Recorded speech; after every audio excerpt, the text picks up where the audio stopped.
मित्रांनो, तर या मालिकेच्या आजच्या भागामध्ये आता इकडे मालती आणि आबा बसलेले असतात. तर आता मालती आबांना बोलते की, आबा, तुम्हाला काय वाटतं, इंद्रा या पदासाठी ठीक आहे का? तुम्हाला काय वाटतं, इंद्रावर तुम्ही विश्वास ठेवू शकता का? इंद्रा हा योग्य रीतीने काम करेल का? इंद्रा हा कंपनीचा MD, आपल्या फॅक्टरीचा MD म्हणून चांगला आहे का? की आपण दुसरा म्हणजे विक्रांतला करायचं था MD?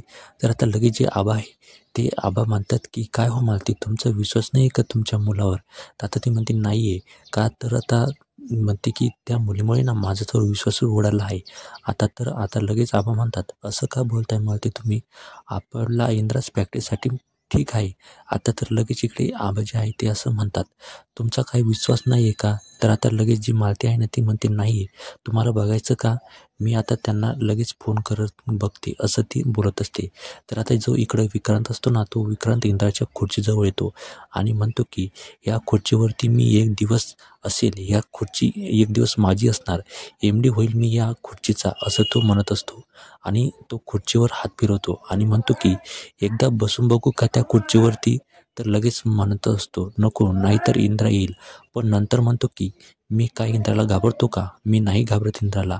आणि तो खुर्चीवर बसतो आणि खुर्चीवर बसल्या बसल्या आता लगेच तेवढ्यात तिथे इंद्रा यायला लागतो. तो इंद्राला बघून म्हणतो की, बापरे, लगेच उठून उभा राहतो. तो म्हणतो की, आता काय करू? आणि तो खुर्चीवर बसायला लागतो. तेवढ्यात तिथे इंद्रा येतो आणि म्हणतो की, काय रे विक्रांत, आता काय करत होता तू? तर आता विक्रांत म्हणतो की, काही नाही रे, पण या खुर्चीवर बसायचं किती अवघड आहे ना, हेच मी बघत होतो रे. अरे, हे जे खुर्च्यावर बसलेत ना, त्या माणसासाठी किती अवघड आहे. त्या माणसाला किती सांभाळावं लागतं, किती काम माणसं मागं असतं, ते किती कामगार आहेत. एवढे कामगार सांभाळायचे, एवढं सगळं सांभाळायचं, त्यांचे घरं हे सगळे सांभाळायचं.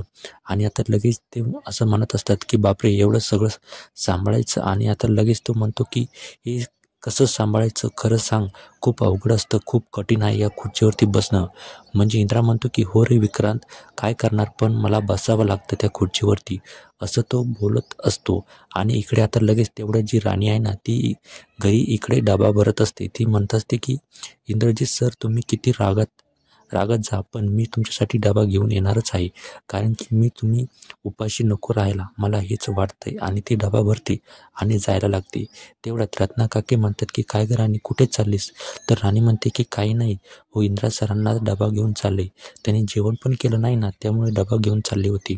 तर ती म्हणते, तर ठीक आहे, जा मग. तर आता लगेच जी राणी आहे ना, ती डबा घेऊन नेमकं तिथे विक्रांत आणि इंद्रजित बोलत असतात, तिथे ती येते. आणि आता लगेच विक्रांतचा सगळा प्लॅन जो आहे ना, हा फेल जातो. तो म्हणतो की, माझा प्लॅन चालू असला की राणी मध्येच येऊन टपकते, यामुळेच माझा प्लॅन फेल जातो, असं तो बोलत असतो. आणि आता लगेच जो इंद्रजित आहे ना, तो म्हणतो की, ये ना राणी.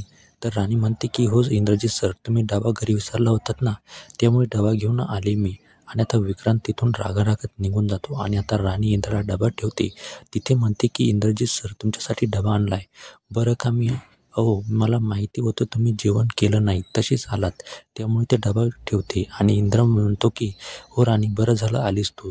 तर आता लगेच इकडं जी आवंदी आहे ना, ती मालती तिथे उभा असतात. तर आता लगेच इकडं जो इंद्रजित आहे ना, तो इंद्रजित म्हणतो की, काय गं राणी, कशावर आलीस तू, कशी आलीस? तर आता राणी म्हणते की, इंद्रजित सर, तुमच्यासाठी डबा आणलाय, माहिती आहे का? मला माहिती होतं तुम्ही जेवण पण नव्हतं केलं, असं ती म्हणत असते. आणि आता इकडे इंद्रा म्हणतो, ठीक आहे राणी. तेवढ्यात तिथे इंद्र बसतो आणि राणी म्हणते की, इंद्रजित सर, मी एक बोलू का हो? तुम्हाला आईने काय निवडायला लावलं मला माहिती आहे. तुम्ही आता फॅक्टरीच निवडा, मला नका निवडू तुम्ही, कारण की मला कशासाठी निवडताय तुम्ही, मला नको निवडू.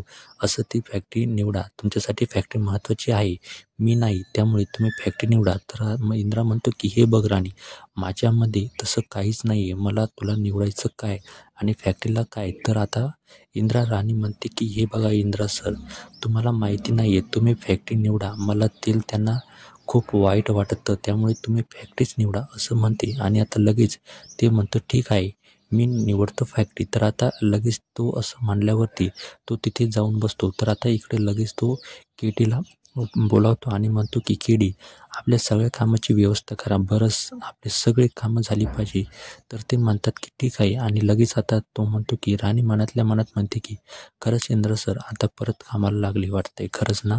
तर आता इकडे विक्रांत उर्मिलाला कॉल करतो. उर्मिला रूममध्ये काकडी खात बसलेली असते. ती म्हणते की विक्रांतचा कॉल, तर म्हणते बोल ना विक्रांत, काय झालं. तर विक्रांत म्हणतो की अगं तुला माहिती आहे की ती राणी जी आहे ना, ती राणी इकडे ऑफिसमध्ये येऊन टपकली. आपला जो प्लॅन आहे ना हा सगळा ती आता फेल करेल, त्यामुळे तू लगेच काहीतरी कर आणि तिला घरी बोलावून घे.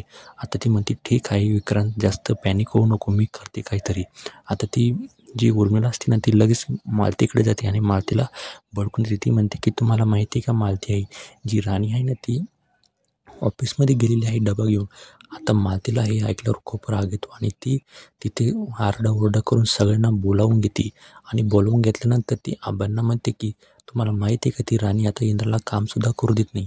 ती ऑफिसमध्ये गेलेली आहे, तिचं काय काम होतं ऑफिसमध्ये जाण्यासाठी. आता जी उर्मिला आहे ना ती लगेच तिला कॉल करते आणि कॉल जो आहे ना तो राणीच्या मोबाईलवर येतो आणि तिचा जो मोबाईल असतो तो इंद्राच्या टेबलवर ठेवलेला असतो आणि जी राणी आहे ना ती बसलेली असते. तेवढ्यात तिचा उर्मिलाचा कॉल आल्यानंतर जो कॉल आहे ना तो इंद्रा उचलतो, लाऊडस्पीकरवर ठेवतो आणि मालती जी आहे ती आता मालती लगेच उर्मिलाच्या हातातून मोबाईल हिसकावून घेते आणि म्हणते की तुझी हिंमत कशी झाली ऑफिसला जायची, इकडची कामं कोण करणार आहे, तो आत्ताच्या आत्ता घरी, मला कोणतंही कारण नको, असं ती आता बोलत असते. तेवढा जो इंद्रा आहे ना तो तिला म्हणतो की नाही आई, ती आज घरी येणार नाही, माहिती नाही की ती पुन्हा कधी ऑफिसमध्ये येईल. आता त्यामुळे ती इथेच थांबणार आहे. तेव्हा ती म्हणते की इंद्रा, इकडचे घरचे कामं कोण करेल, ते तुळशीचा विवाह आहे त्याची सगळी तयारी कोण करेल, मी करू का. आता तो म्हणतो की नाही आई, ती येणार नाही घरी, तुम्ही काय आहे ते तुमचं बघून घ्या. तर आता मालतीला खूप राग येतो, तरी तो म्हणतो की मला तिची ती गरज आहे, तिचं मला इथे इलिगली ते तिचं काम आहे. तेव्हा ते म्हणतं की तिथं ती जी आहे मालती आहे ती म्हणते की ते इथले वकील असताना सुद्धा तिला तिचीच काय गरज आहे. तरी तो म्हणतो की नाही आहे, ती आज घरी येणार नाही. आता हे ऐकून मालतीला खूप राग येत असतो. ती म्हणते की या इंद्राला काय केलं काय मी त्या पोरीनं, तरी तो तिचं काही ऐकत नाही. आता जो येणारा एपिसोड आहे हा खूपच धमाकेदार असणार आहे. त्यामध्ये आपल्याला इथे बघायला मिळतं की जो मालती आहे त्या मालतीने आबांना सांगितली असते कोणतरी पेपर तयार करण्यासाठी. आता जे आबा आहे ना ते सर्व पेपर तयार करून इथे मालतीजवळ सुपूर्द करतात. तेव्हा जे आबा आहे ते आबा मालतीला म्हणतात की तुम्ही किती काही करा, पण ते दोघं काही वेगळे होणार नाही, लावता का चॅलेंज. आता आबा तिच्या संग पैज लावतात आणि मालतीसुद्धा इथे कॉन्फिडन्स असते. तिला वाटते की आता सगळा प्लॅन जो आहे तो आपल्याच याच्यामध्ये आहे, त्यामुळे तीसुद्धा आबाला चॅलेंज करते. इकडे जी राणी आहे ती राणीसुद्धा म्हणते की सर तुम्ही ते हेच निवडा, ऑफिसच निवडा, कंपनी निवडा, माझं काय, मी जाईन कुठेतरी. आता ती रडत असते. आता तिचं रडणं बघून इंद्रालासुद्धा खूप वाईट वाटतं. आता पुढे येणाऱ्या एपिसोडमध्ये काय होईल हे बघणं खूपच महत्त्वाचं असणार आहे. तुम्हाला काय वाटतं या सगळ्या गोष्टीवर कमेंट करून नक्की सांगा. आपल्या चॅनलवर जर नवीन असाल तर आत्ताच आपल्या चॅनलला इथे सबस्क्राईब करून घ्या. धन्यवाद.